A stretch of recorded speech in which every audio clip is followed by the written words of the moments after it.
Throughout history, many great figures have left a profound impact on human civilization, from brilliant leaders and exceptional scientists to visionary thinkers. They have helped shape the world as we know it today. The man known to history as Vyacheslav Molotov was born, according to the Julian calendar, on the 25th of February 1890, in the village of Kukarka, in the Vyatka Governorate region of Russia, on the west side of the Ural Mountains, still theoretically in Europe, though hundreds of kilometers east of St. Petersburg and Moscow.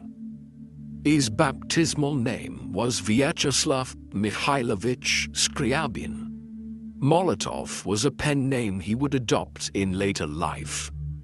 Because of the changing calendar systems used in Russia in the first decades of his life, Vyacheslav's date of birth is also often given as the 9th of March 1890, according to the Gregorian calendar, which was in use throughout most of Europe, though not yet in Russia, a development which also creates the unusual situation where the October Revolution of 1917 happened in what was November in most other European countries.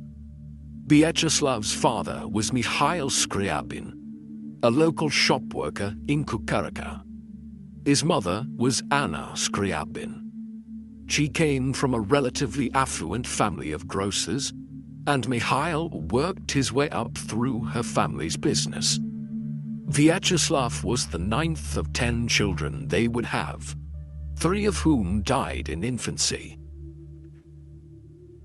The Skryabin family were of above-average means while Vyacheslav was growing up, though even a relatively affluent family in rural Vyatka in the late 19th century did not live particularly well by modern standards. Young Vyacheslav was first sent to school in the town of Nolinsk. Here he was a gifted pupil of clearly above-average intellect, though shy and retiring. In his spare time, he helped out in the family business and became a precocious reader of books and pamphlets on social and political matters in Europe and Russia. As he grew up, the perception of him was of an uptight individual, but one who would become a very efficient administrator and organizer, skills which propelled him to the forefront of Russian politics over time. Behind the visage of a seemingly inoffensive individual who dressed sharply but attracted little fanfare was a young man with strong ambitions peering out from his ever-present spectacles. Skryabin was growing up at a strained time in Russian politics and history. The country was a latecomer to the Industrial Revolution, which had started in Britain back in the 1770s, after over a century of proto-industrial development. Many countries on the continent had begun to industrialize in the 1820s, 1830s, and 1840s, after the Napoleonic Wars came to an end, with Belgium, Germany, and regions of countries like France and Austria doing well thereafter. Russia, far to the east, had not really commenced doing so until the second half of the 19th century. But it was a very limited affair in some respects. Cities like St. Petersburg and Moscow had factories emerging, but the country was held back by its backwards economy and politics.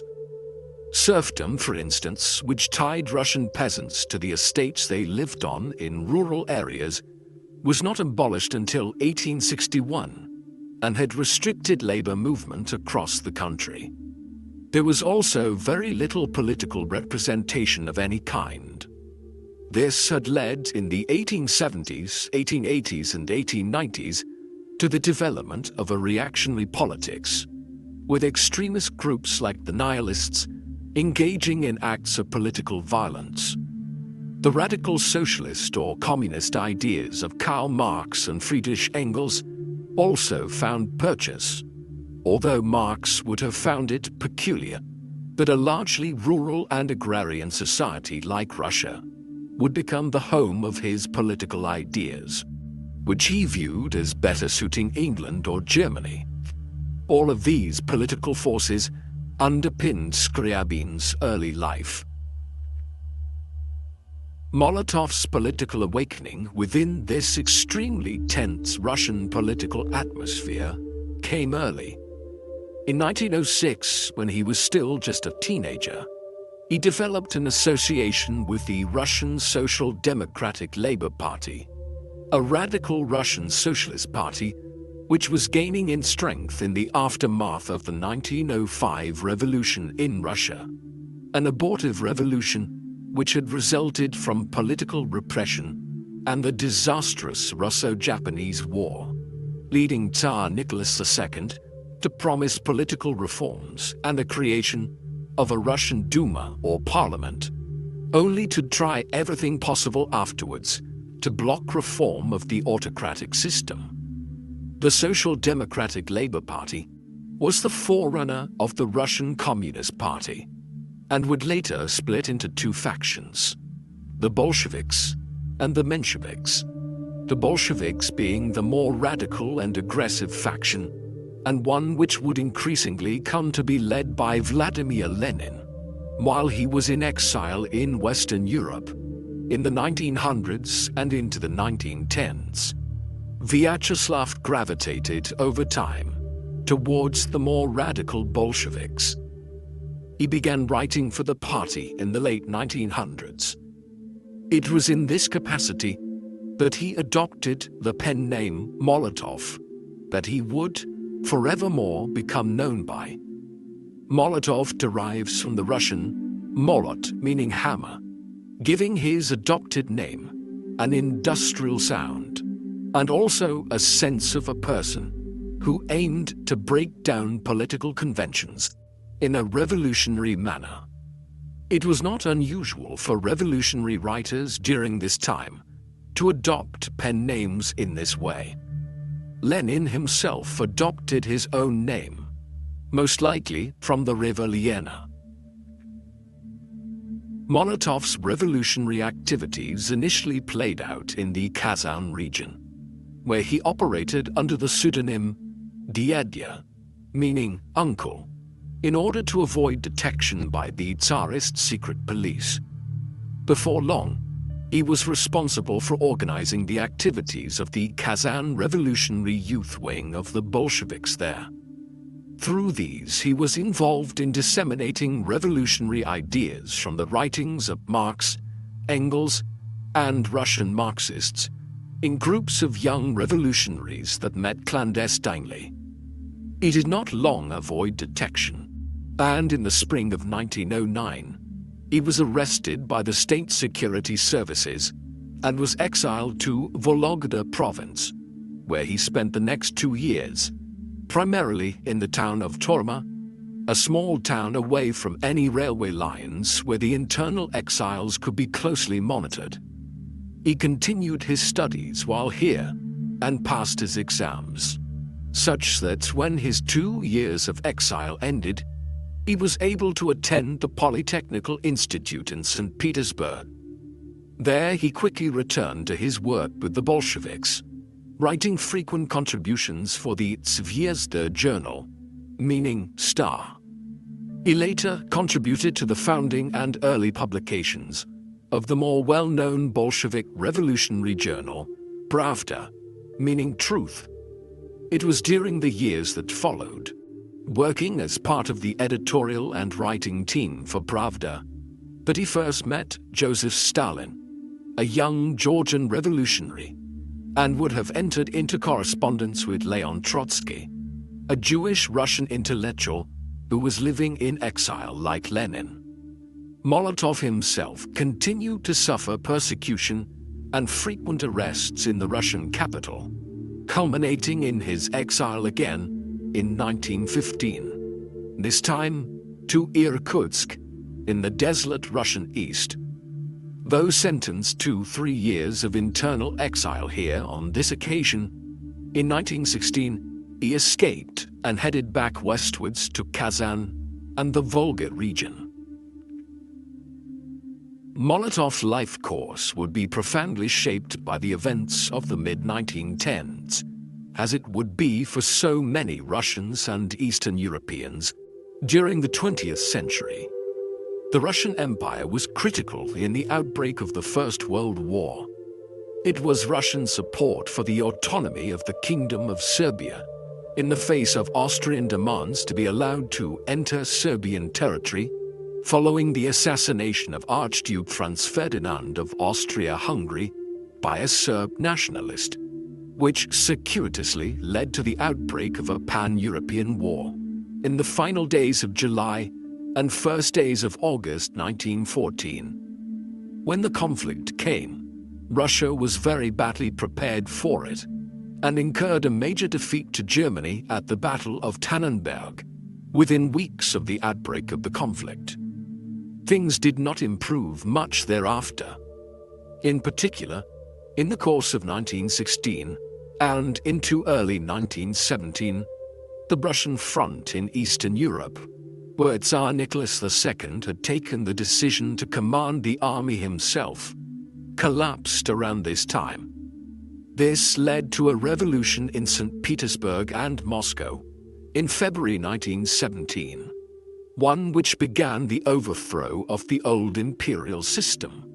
Though the February Revolution was not led by radicals like the Bolsheviks, what it did do is create an environment in which the communists and various other groups began contemplating how they might seize power themselves in the highly fluid political situation in Russia in 1917.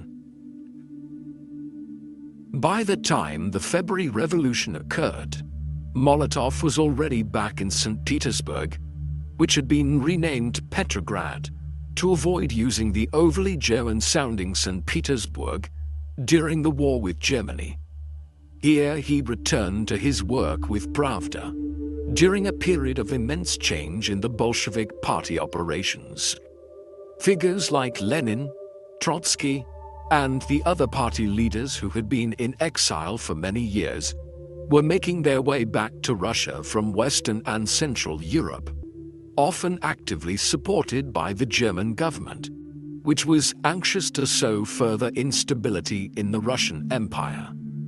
Over the next half a year, figures like Molotov were involved in forming Soviets or workers' governing councils in cities like Petrograd and Moscow, while also trying to plan the overthrow of the conservative revolutionaries that had come to power through the February Revolution. There was a constant fear of arrest and internment, and sometimes individuals had to disappear to Helsinki to avoid arrest. Overall, Molotov, in association with Stalin and several other members of the Bolshevik Petrograd Committee, was central in preparing Red Guard paramilitaries in the Petrograd factories, in preparation for the impending attempt by the Bolsheviks to seize power from the conservative government. The October Revolution was launched by the Bolsheviks in Petrograd on the 25th of October 1917, according to the Julian calendar, which was in use in Russia at that time, whereas most of Europe by then was operating under the new style Gregorian calendar, according to which the start date of the revolution was the 7th of November. Just over 2 weeks earlier, the Petrograd Soviet had, under the influence of Leon Trotsky, voted for military action in protest against the course of the broader Russian Revolution since the spring. The interim regime in the capital was well aware that unrest was imminent and had moved to shut down the offices, newspapers, and the main transport routes in and out of the city on the 24th of October. Not to be dissuaded, the Bolshevik Red Guards began occupying government buildings across the city on the 25th, and the Winter Palace, the seat of government, was taken over the following day. By the end of the 27th of October, Petrograd, Minsk, Novgorod, Kazan, Yekaterinburg, and Samara were all under the control of the local workers' Soviets, though it was not until the 2nd of November that Moscow came under the control of the Bolsheviks after more than a week of intense fighting. The conflict in Moscow foreshadowed the Russian Civil War to come and indicated that the Bolshevik seizure of power would not be as straightforward across the vast country and empire as it had been in Petrograd and several other industrial cities in the West. Molotov was in Petrograd when the revolution began on the 25th of October and played a key role in directing the Red Guards there and organizing propaganda efforts. He was in the capital to witness the unfolding of the Russian Civil War, one of the bloodiest conflicts of the 20th century. The initial seizure of power by the Bolsheviks in October 1917 was not a decisive one. While the Communists had claimed control of a number of major cities and formed workers' Soviets that would form the backbone of a new regime, they were not in control of vast parts of Russia, the largest country on Earth, large proportions of which were only thinly controlled by the central government at the best of times. There were a great many groups which were opposed to the drift towards a more radical regime, not least the aristocratic and business classes, which were also supported strongly by the foreign governments of Britain, France, and the United States, none of which wanted the specter of a radical socialist regime in power in Petrograd and Moscow. Many other groups opposed the Bolsheviks for other reasons. Some were Mensheviks. Some were regional interest groups such as the Cossacks of the Pontic-Caspian steppe, and a great many were nationalists in parts of the Russian Empire like Finland, Estonia, and Poland. In the Russian Civil War which now began, and which would claim around a quarter of the number of people that died in the whole of the First World War, the Bolsheviks became known as the Reds, while the broad coalition of opponents to them were the Whites. There were a great many fronts, stretching from the Pacific port of Vladivostok in the east to clashes with Finnish, Polish, and Ukrainian partisans in the west. Molotov was no soldier and did not play a frontline role in the Russian Civil War as a commander or general. He did play an important organizational and propaganda role, though. Early in 1918, just weeks after the October Revolution had seen the Bolsheviks claim power in both Petrograd and Moscow, he was appointed as chairman of the Council of National Economy in the Petrograd region. In this capacity, he played an important part in the nationalization of factories in one of the few parts of the burgeoning Soviet Union that had been extensively industrialized for many years. Much of this involved training workers how to run the factories, which were now coming under collective ownership. The following year, he took part in a voyage from the River Volga, in which party members such as Molotov aimed to inform people from Moscow south to the Caspian Sea of the new benefits of communist rule. In the course of 1920, as the Soviets began to turn the tide in the Civil War, he served as chairman of the provincial executive in the Nizhny Novgorod region, and later oversaw the industrialization of Donetsk and surrounding regions. A sign of his growing importance in the regime was his election late in 1920 as secretary of the Communist Party in the Ukrainian Soviet. In 1921, with the Bolsheviks finally moving towards victory in the Civil War, though with the loss of extensive territory in the West, specifically Finland, Estonia, and Poland, Molotov was elected as a secretary of the Central Committee of the Russian Communist Party, thus bringing him more clearly into the central leadership of the Soviet Union, as well as becoming a junior member of the Politburo, though without voting rights in the latter body at this juncture. These followed in 1924. Molotov's entry into the central leadership necessarily brought him into the factional struggle that was developing at the top of the emerging Soviet state. There was no doubt that Lenin would be the Soviet Union's first leader when the October Revolution commenced in 1917. But before long, his health problems were becoming all too apparent, and a battle to succeed him was developing. It soon became evident that there were just two realistic candidates, Leon Trotsky and Joseph Stalin. Molotov moved towards Stalin in this succession contest.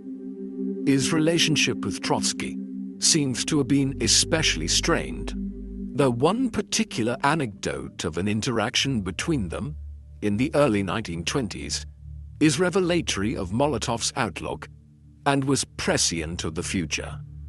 During an argument between the pair, Molotov, responding to a sarcastic comment made towards him by Trotsky, rounded on Lenin's possible successor and rebuked him by saying, quote, "Very well, Comrade Trotsky, we can all be geniuses, but we shall see who lasts the longest."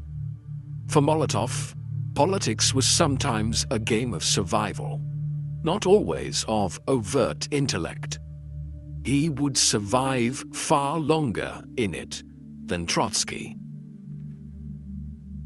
By 1922, as Lenin's health deteriorated quickly, Stalin was leveraging his position as General Secretary of the Bolsheviks to put himself in a better position to succeed him as leader of the Soviet Union, which was completing the final stages of its victorious campaign in the Civil War. Molotov was effectively deputizing for Stalin as second secretary, and he firmly tied his mast to the Georgians, who he had met so many years earlier in pre-revolutionary Georgia. Lenin died in January 1924, after having previously fallen into a coma. A more open power struggle between Stalin and Trotsky followed, one in which Molotov, unsurprisingly, continued to support Stalin, though he was critical of some of Stalin's views and conduct early on. This all occurred gradually, but by 1926, Stalin had completely outflanked Trotsky, gaining the support of the majority of the members of the Politburo, a process which accounts in part for the promotion of Molotov as a member thereof with full voting rights, who would support Stalin. Trotsky was removed from the Politburo that year, and in 1929 was exiled entirely from the Soviet Union, having been already sent into internal exile the previous year. Years later, after settling in Mexico and continuing to promote a purer form of Marxism abroad, Trotsky was assassinated in 1940. Despite the turbulence of the years of the Russian Civil War, Molotov married and started a family during the 1920s. During the revolution, he had met Pavel Solomonovna Karapovskaya, a Jewish Russian woman who was a committed communist revolutionary herself and would rise to a fairly senior position within the Food Commissariat in the 1930s. She later adopted the name Paulina, a more Russophile version of Pale. She and Vyacheslav married in 1920, and she elected not to leave the Soviet Union for the British Mandate in Palestine, as several members of her family did during the 1920s. Her relationship with Molotov was remarked upon by many contemporaries who viewed Vyacheslav as being dominated by his wife, though it could conversely be argued that theirs was simply a relatively equal relationship of considerable mutual admiration, one in which Paulina was simply more outwardly expressive than her reserved husband. Later, the contemporary criticism of the union would have very real consequences for both Molotov and his wife. They adopted a daughter named Sonia in 1929, and might have been surprised when Paulina finally fell pregnant not long afterwards, resulting in a biological daughter named Svetlana in 1930. Molotov was rewarded by Stalin for his support in the clash with Trotsky and his supporters, with a succession of promotions to positions of increasing importance. In 1926, he was sent to Petrograd, which had long since been renamed Leningrad in honor of Stalin's predecessor, to oversee the dismantling of the support base of Grigory Zinoviev, a former ally of Stalin's, but the new head of the Soviet Union now turned on as soon as Trotsky was out of the way. This done, in 1928, Molotov was placed in charge of the Communist Party in Moscow and reformed it over the next year. There he delivered several speeches on the need to rapidly industrialize Russia's cities and towns, and was part of his involvement in the first five-year plan for agricultural collectivization and industrial development, which was launched by Stalin in 1928, and which Molotov played a part in both devising and implementing. Finally, in December 1930, Molotov was appointed to the position of chairman of the Council of People's Commissars of the Soviet Union, the position which Lenin had held prior to his death. Because of the peculiar structure of power holding in the Soviet Union, it could be argued that this theoretically made him the head of state for the next 11 years. Though in reality, power within the government from the mid-1920s onwards rested in Stalin's hands as General Secretary of the Communist Party. Nevertheless, the appointment of Molotov as chairman is indicative of how high he had risen within the Soviet Union by the beginning of the 1930s. The decade that followed would leave immense stains on Molotov's legacy. Two issues above all: his roles in the Soviet famine of the early 1930s and the Great Purge stand out as particular black marks on his reputation. The Soviet famine of the early 1930s was one of several famines in the Soviet Union between the 1920s and 1940s, one often termed the Holodomor, within a specifically Ukrainian context. Between 1930 and 1933, over 5 million people died in Ukraine, southwestern Russia, and other parts of the Soviet Union, owing to food shortages brought about by the government's policies. The collectivization of agricultural production, and also the prioritization of food supplies for industrial workers in the cities and towns, led to the disaster. Molotov was deeply implicated in this, traveling in person to Ukraine and the Caucasus to enforce the government's orders to move grain supplies from the countryside into the towns. The faster Russia industrialized, the faster it would attain a perfect form of socialism and then complete communism. Or so zealots like Molotov believed. It was this notion which led him to enforce policies in 1931 which deepened the crisis and led to further preventable deaths. As with most man-made famines of the 20th century, such as the Great Leap Forward in China in the late 1950s and early 1960s, the Soviet government had not set out to create famine conditions in the early 1930s, but they became aware of what was happening owing to their ill-conceived policies before long. And figures like Molotov then exacerbated the famine by refusing to change course. Molotov's role in the Great Purge was also immensely unethical. Between 1936 and 1938, Stalin engaged in a mass purging of the Communist Party within the Soviet Union, often removing a majority of individuals within leadership roles and governing committees in the Soviets of each region or city. In some instances, as many as 80% of the membership of certain councils was purged. Of those that were, the lucky ones were simply removed from their positions and banished from the Communist Party. Others were sent into internal exile, often to the Gulag labor camps in the cold, inhospitable East. Others still were placed on trial for alleged crimes and plotting against the state, and then executed. As the Great Purge escalated in 1937 and 1938, mass executions became more and more common. When combined with deaths in the labor camps, an estimated 1 million people are believed to have fallen victim to the Great Purge. Molotov, who may have feared suspicion after a rift developed between himself and Stalin in 1934, became complicit in the Great Purge, supporting Stalin's actions. Many decades later, he was still trying to justify his involvement, long after most Soviet officials had accepted that Stalin's purge had represented a tyrannical effort to crush any and all opposition to his dictatorship.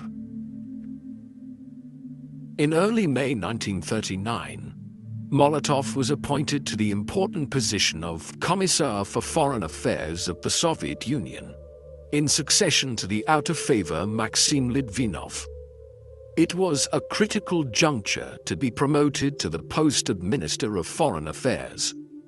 Less than 2 months earlier, Nazi Germany had invaded and annexed Czechoslovakia in violation of the Munich Agreement, concluded with the British, French, and Italians in the Bavarian capital the previous September. With this, the Germans were in control of Central Europe, having already annexed Austria into a Greater Germany in March 1938. To anyone with a clear idea of Germany's ambitions, it was obvious that Poland was the next target of Hitler and the higher-ups within the Nazi setup. And once Poland was invaded or otherwise conquered, Germany would have a lengthy border with the USSR.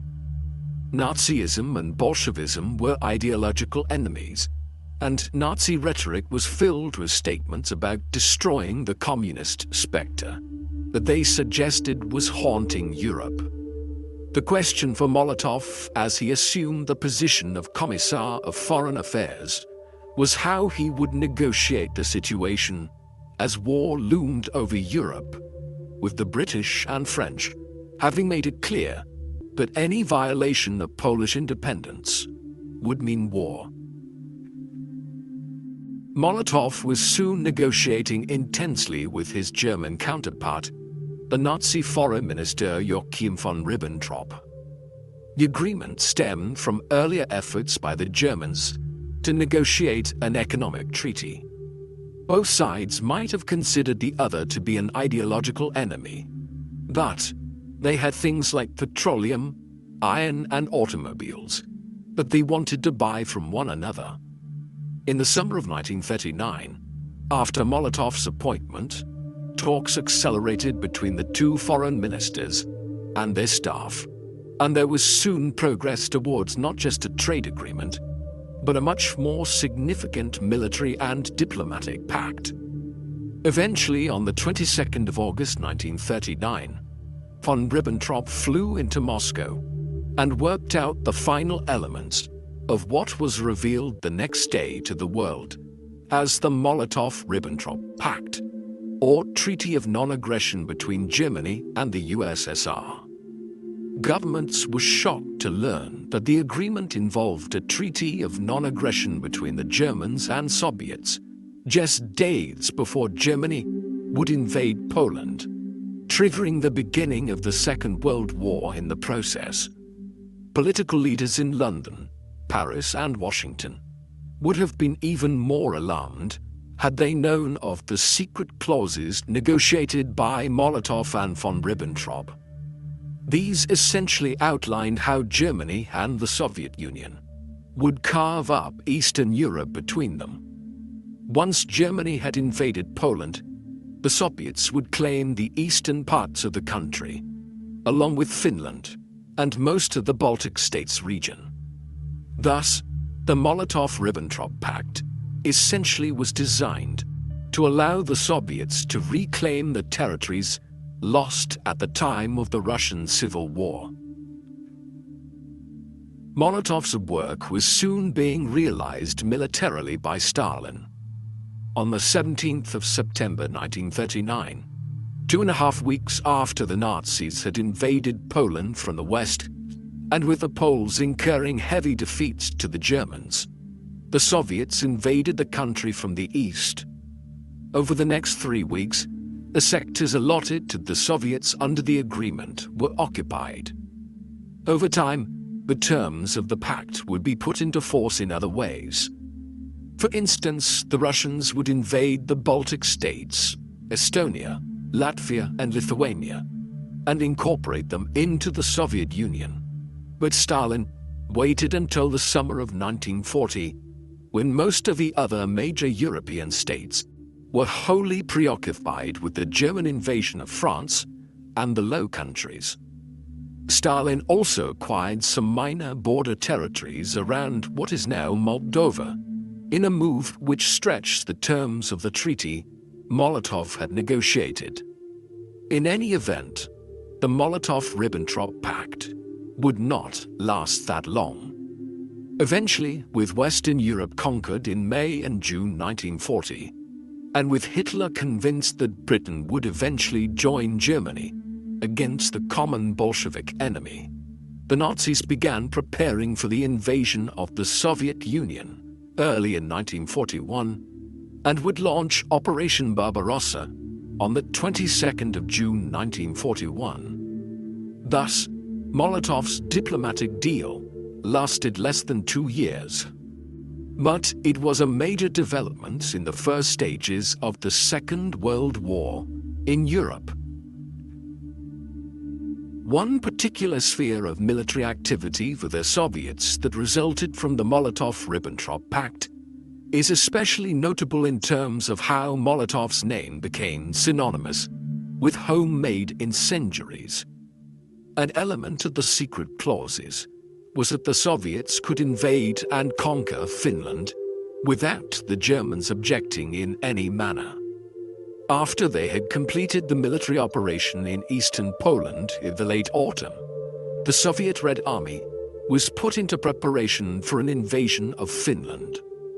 The belief was that what became known as the Winter War would be a swift thing, one in which thinly populated Finland with its small army stood very little chance against the behemoth of the USSR.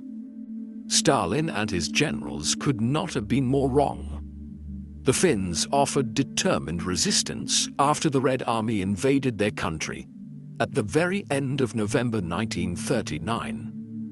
Eventually, in mid-March, the Russians negotiated a face-saving peace agreement whereby some borderlands in Karelia were acquired by the Soviets. But in reality, the Finns had won the war by avoiding complete defeat and subjugation into the USSR. Eventually, the Finns would join in the German invasion of the Soviet Union in 1941, and would be a key ally of the Nazis in the siege of Leningrad over nearly a 2.5-year period. It was in the midst of the Winter War that the term Molotov cocktail came into use to describe a makeshift petrol incendiary device that the Finns used extensively against the Russians. In the course of the 3.5-month war, the Soviets were at a distinct advantage in having large divisions of tanks, where the Finns barely had any mechanized cavalry. To counter this threat, The Finns began using incendiary devices, where a mixture of petroleum and other flammable substances were placed in a glass flask of some kind, usually with a cloth or large wick that could be lit and then thrown, spreading flames outwards when the glass shattered on impact. The environment with Finland's many lakes and forests was ideal for ambushing Russian tanks and launching these incendiary weapons at them, and it was this which allowed the Finns to destroy hundreds of Russian armored vehicles.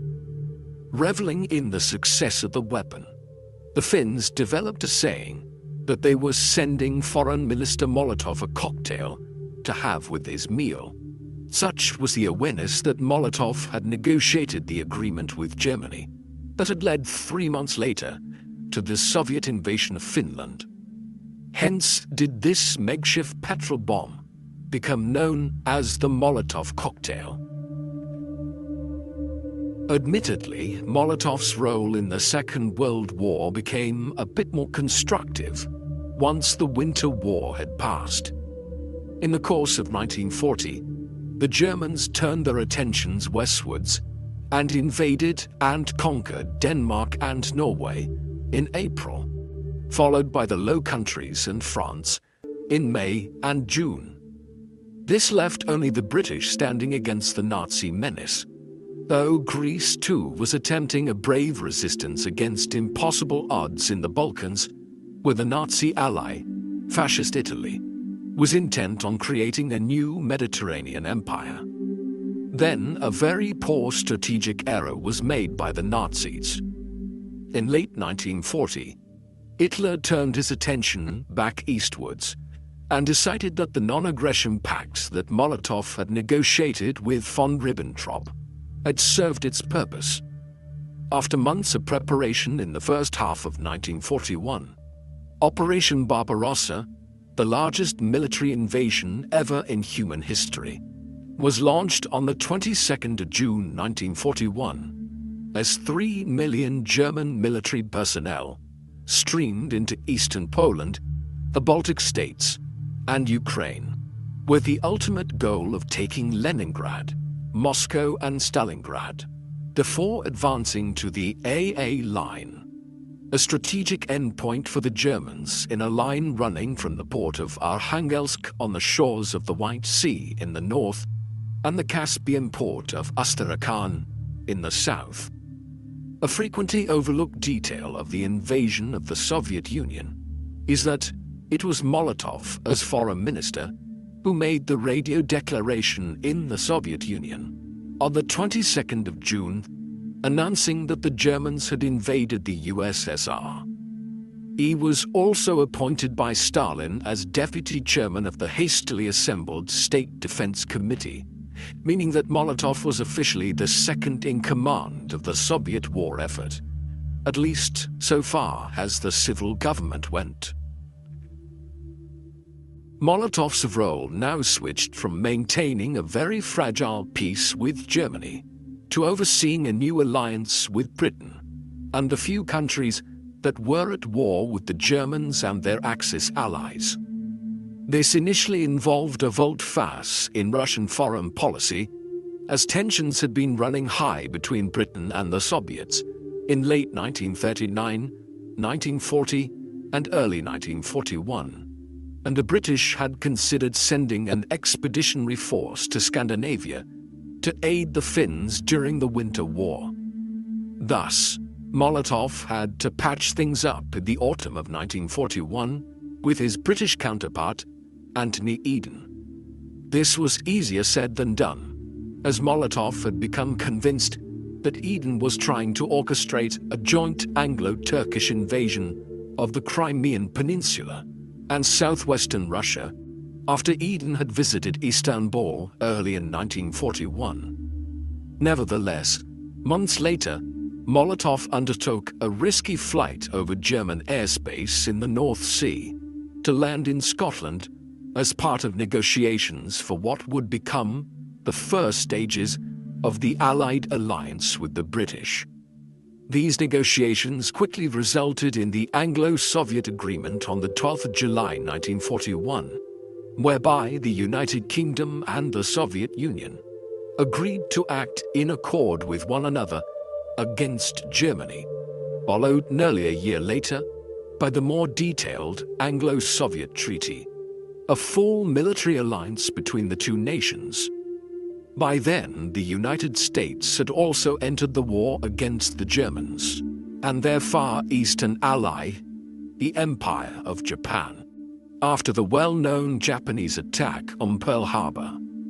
Molotov would be central to the subsequent negotiation of a wide range of diplomatic initiatives between the three leading Allied nations, notably the agreement between the US and the Soviets that Russia would declare war on the Japanese within 3 months of victory over Germany, in return for which the US agreed to strategically prioritize the defeat of Germany before Japan.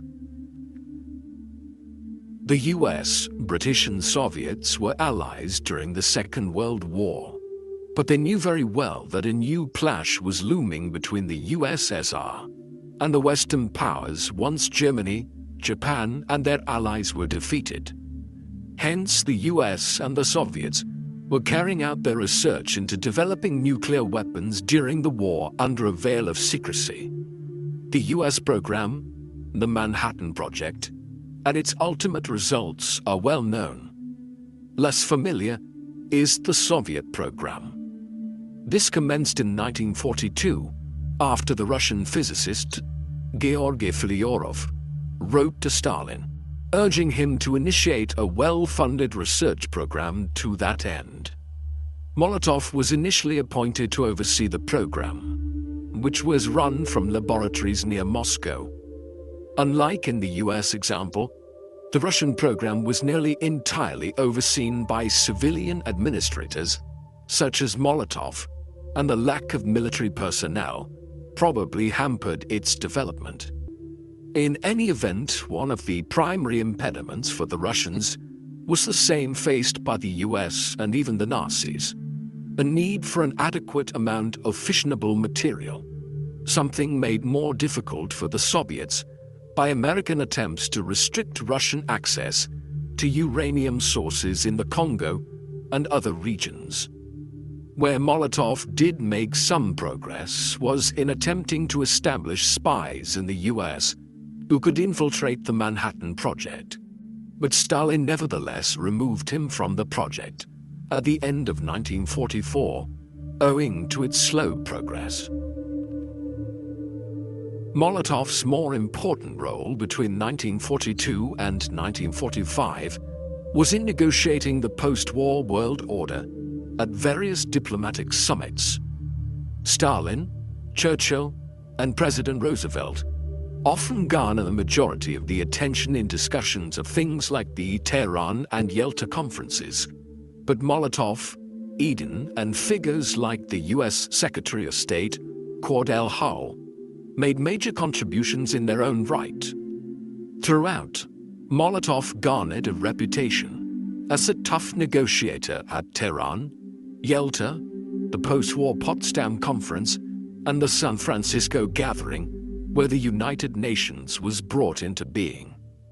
Key points of contention tended to arise more between the British and the Russians, with the Americans often acting as arbitrators over thorny issues such as the post-war status of Poland and Greece, two countries that Stalin was anxious to bring into the communist fold after the conflict.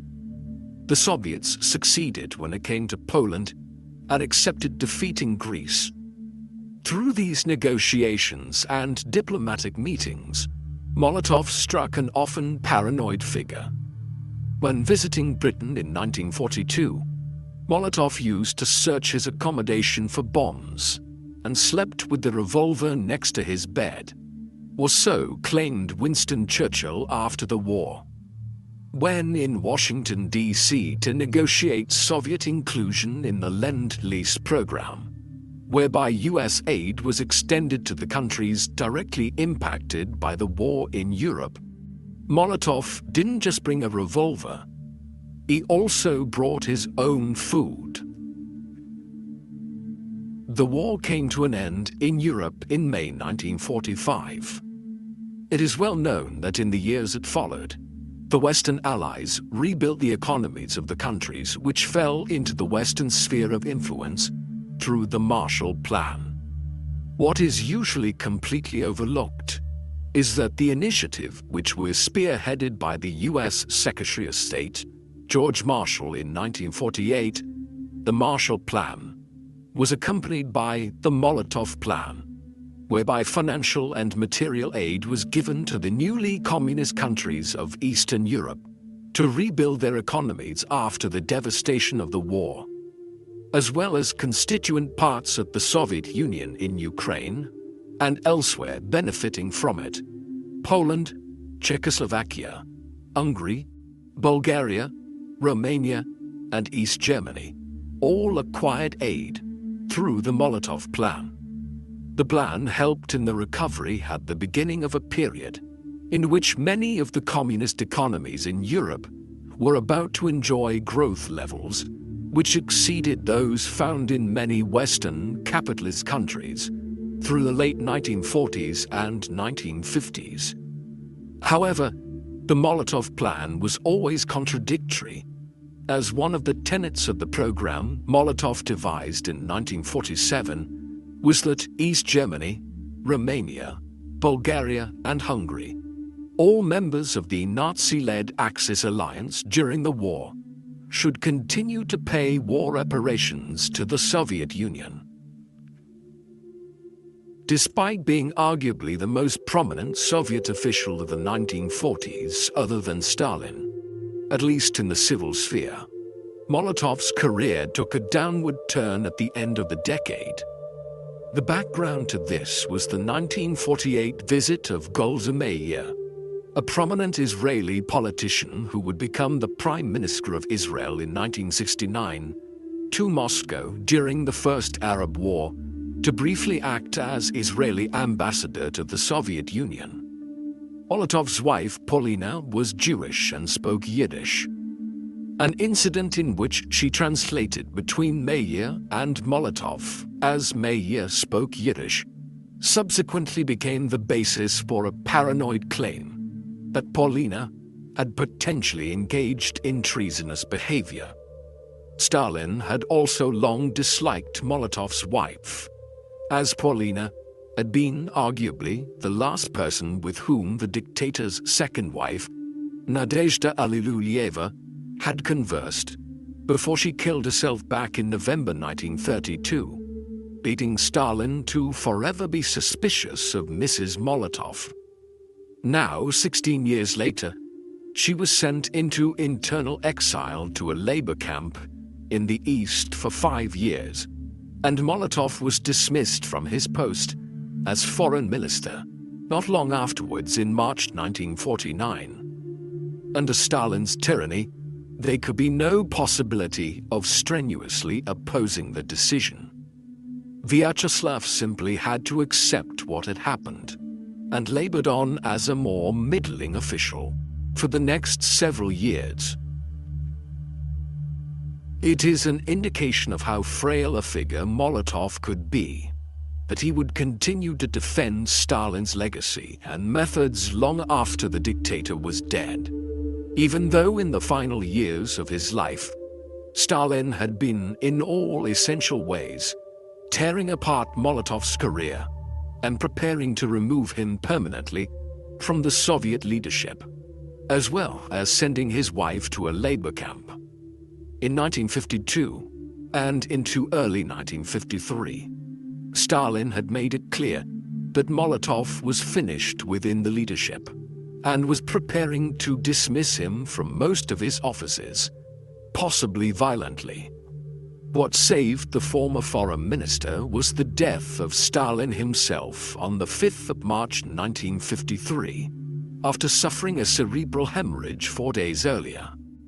After a complex power struggle, one in which Molotov was never seriously in contention, Nikita Khrushchev emerged as Stalin's successor.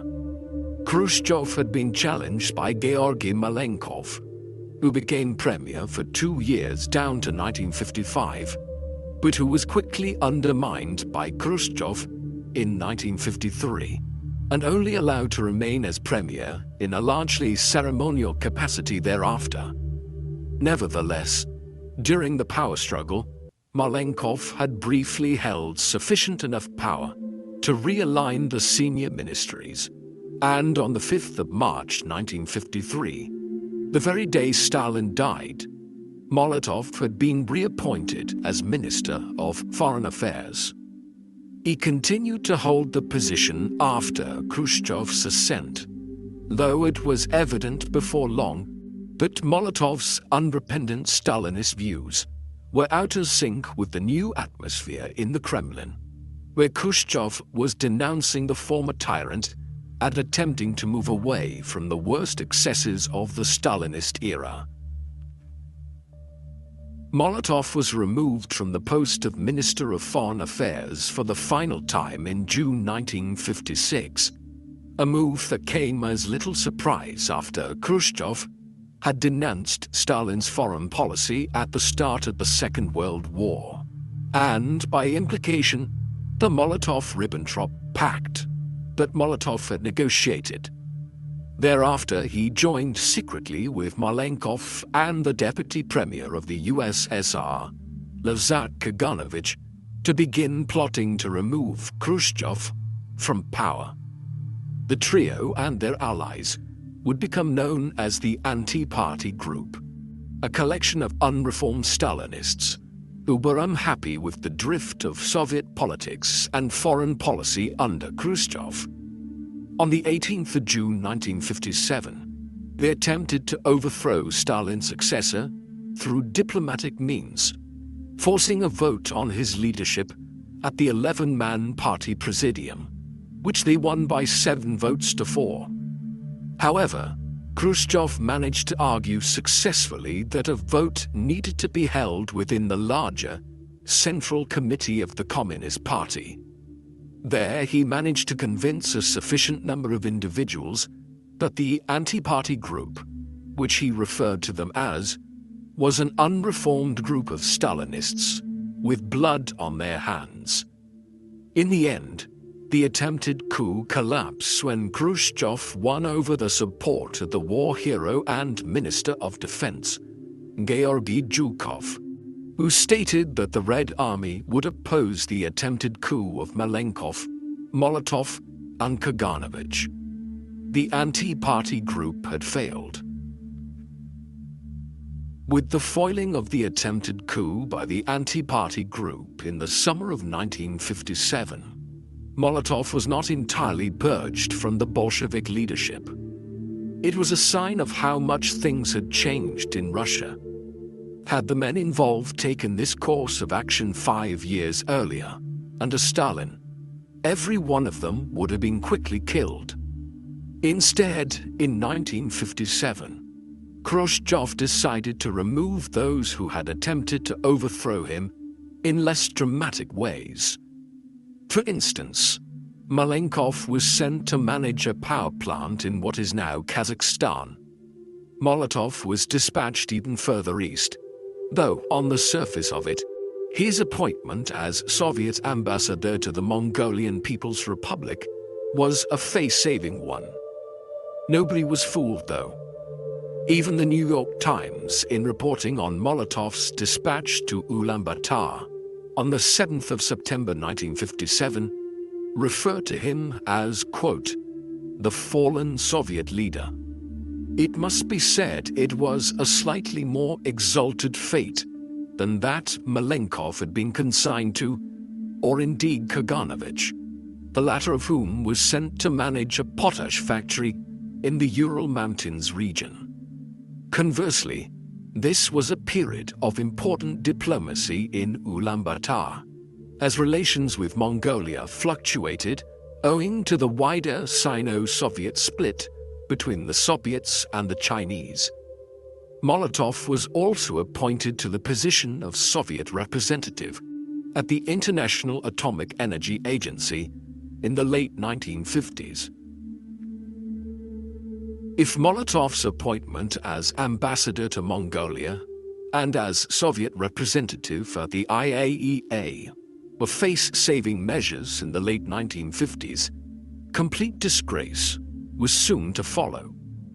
Khrushchev had felt as though his position was not strong enough after the attempted coup in 1957 to completely purge the anti-party group leaders from the Soviet establishment, and had exiled them instead to Mongolia, Kazakhstan, and the Urals. By the autumn of 1961, when the 22nd Party Congress was convened, his position was much stronger.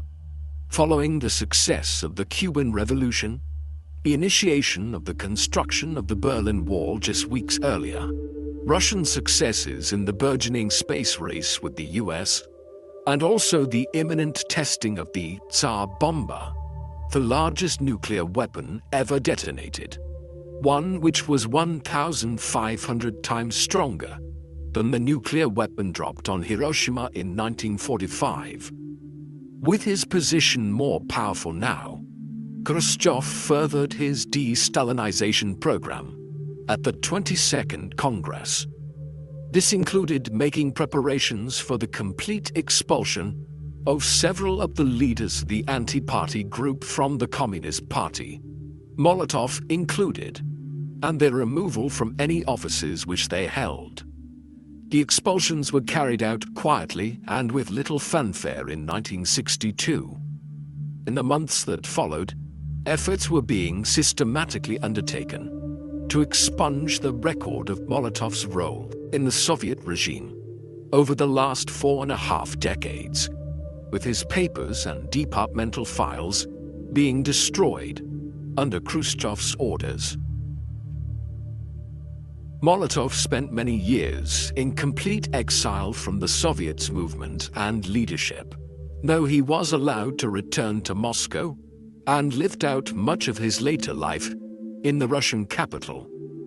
Even the overthrow of Khrushchev in October 1964, after a number of incidents, not least his backing down at the time of the Cuban Missile Crisis, failed to result in Molotov being rehabilitated and brought back into the Soviet leadership.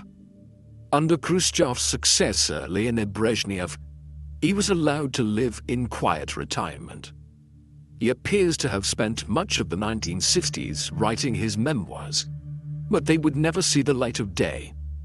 Nevertheless, from 1969 onwards, down to his death in 1986, Molotov met on many occasions with the Soviet biographer Felix Chuov, who compiled a dossier of hundreds of pages of interview records based on these conversations that was subsequently published in 1991, as the Soviet Union was collapsing, as 140 besied s Molotovim, meaning 140 conversations with Molotov. The book was published 2 years later in English translation as Molotov Remembers: Inside Kremlin Politics. It is considered an invaluable source on the inner workings of the Soviet regime between 1917 and 1957. Its author would never return to the political fold, although when the 1983 Soviet Encyclopedic Dictionary was published, Molotov was given a 17-line entry in which his accomplishments were noted. This compared favorably with the 14 lines given for Khrushchev's entry. In the summer of 1984, Konstantin Chernenko, who served for just over a year as head of the Soviet Union in 1984 and early 1985, very quietly reinstated the 94-year-old Molotov as a member of the Communist Party. By the time he was reinstated in 1984, Molotov was a very old and ill man, and the restoration of him to the communist fold was clearly a token gesture by the regime at the end of his life.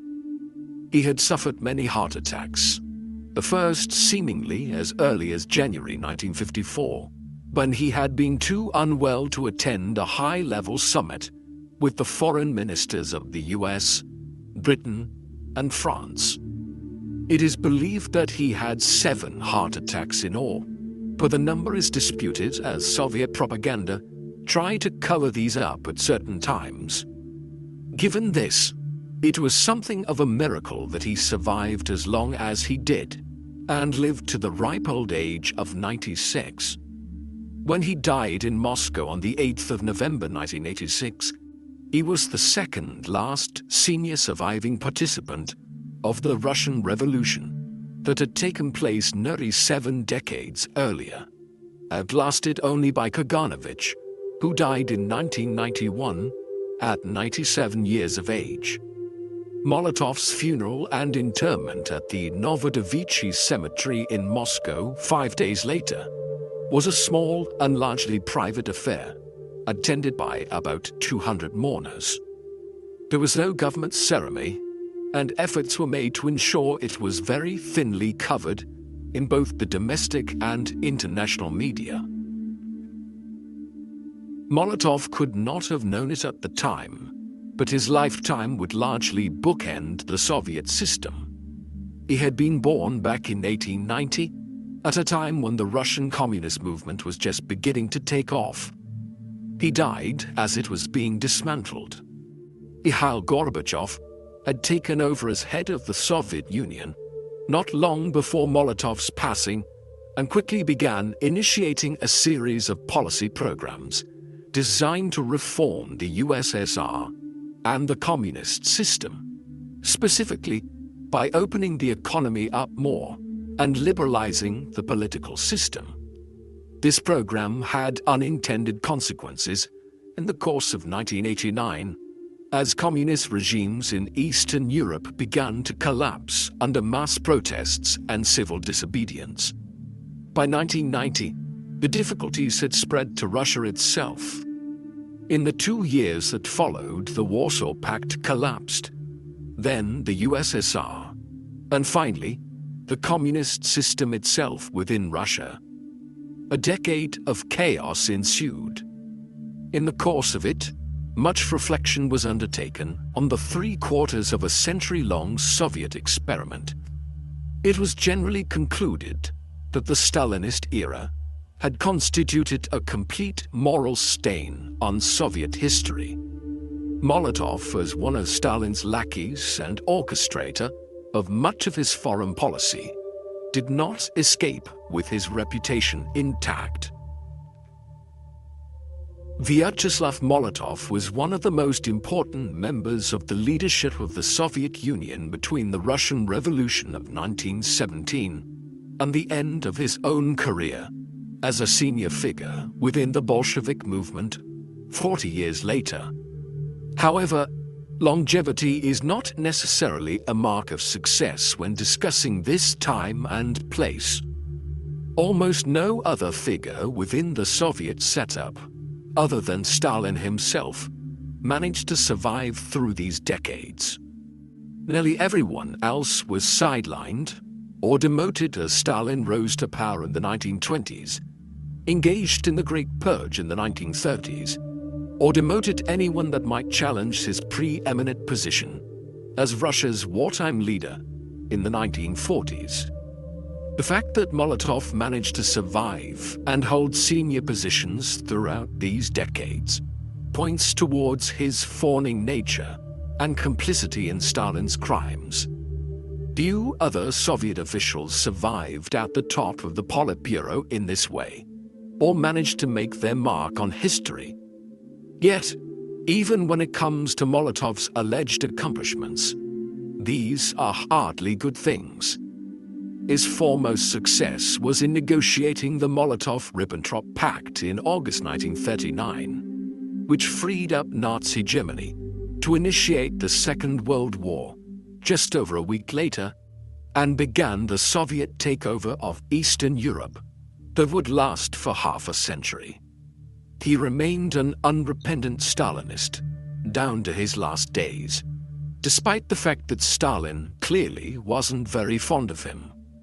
His foremost legacy is that a homemade fire grenade was ironically named after him, by Russia's enemies in Finland in the winter of 1939 and 1940.